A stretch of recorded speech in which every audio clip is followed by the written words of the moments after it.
Okay, so for the third new technology that I wanted to present to you guys would be Instructables.com. So this is a good resource for teachers to use, especially for Genius Hour projects for their students. A lot of my students actually do not know what their passions are, what they feel like they would be able to create, and I think this is a really good website for students to use and for teachers to be able to help students find what they would like to do.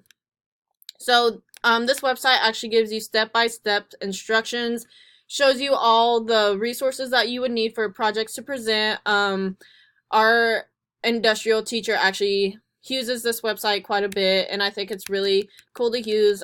We actually started using this for Genius Hour, so you can see how kids can create laser crowns or little helicopters, or if you want to type in anything that you may feel like you want to create, have a passion for, you guys can do that through the search bar.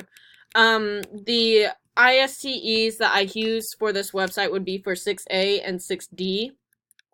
And there's not really a way for how to create except for you can go back up to the top and you can create your own little account, and I think you can actually save a lot of these projects. So up here you would see where you would log in or sign up, and then here's a bunch of the little genres that you can click through if you would like to, like crafts, cooking, workshop, Halloween, new feature right there for teachers, and I just think it's a neat little website to use. So if you would click on one of these, it would show you a little video of how to create it. I think this one's kind of cool, especially for my kids if they wanted to do it.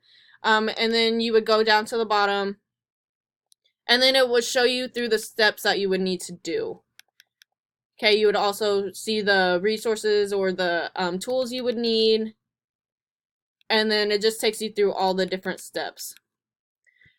So there's not really a way how to create on this website. It's just showing you what you can create through different projects. And like I said, I think this is a really neat website to use for teachers to show their students that need help figuring out their passions, and for students to use to help them show step-by-step guides in what they're trying to create or trying to present.